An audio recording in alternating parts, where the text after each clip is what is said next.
After the probe report blamed engine fuel switches for the Air India crash, the Directorate General of Civil Aviation has ordered a mandatory inspection of engine fuel switches on all affected aircraft registered in India.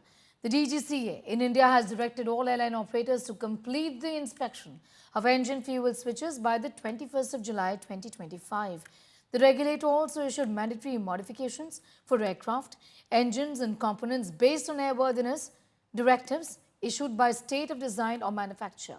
Indian Pilots Association have rejected the AAIB report. It sparked speculated pilot error or suicide. The Pilots Association has called these claims unfounded.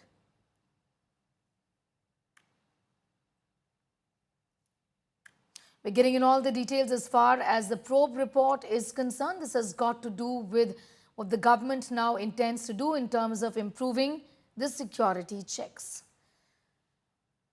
Moving on, India Today's Rajdeep Sardesai spoke to Airline Pilots Association chief, goes by the name of Sam Thomas, who's criticized the Aircraft Accident Investigation Bureau's report on the AI-171 incident.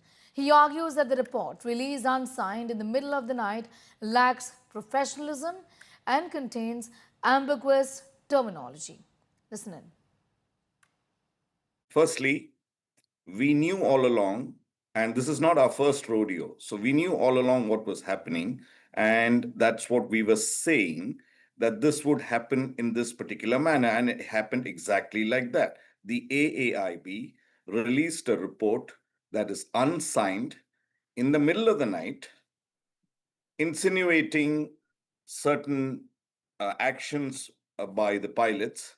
It gives one line from the CVR that can be interpreted in any way. And more importantly, 2 days prior to the release of this report, the Wall Street Journal carried the exact same issue. So there has been a leak. There has been a marked absence of intelligence while decoding this data from the DFDR. And these are the reasons why we say that you should not speculate. But even though we were speculating prior to the release of this report, post this report, it has become even more sort of conducive to put in more speculation and usage of people claiming to be experts, not even having seen this picture of this 787, passing comments, irresponsible comments that have taken up by the foreign media, and they've gone to town with that to say that the Indian pilots are incompetent. That is why we are angry about it. And there's a specific mention in that report that says both fuel switches on the Boeing 787 transitioned from run to cut off 3 seconds after it took off from the runway.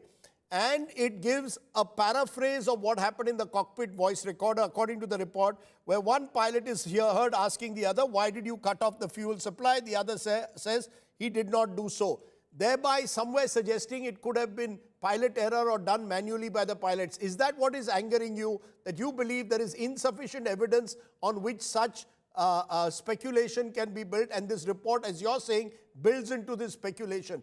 What do you therefore what according to you would you have preferred? Would you have preferred that all the entire transcript of the cockpit voice recorder be provided, what happened before and after the alleged switch of the fuel, the alleged cutoff of the fuel switch? Absolutely. One point is the CVR complete data.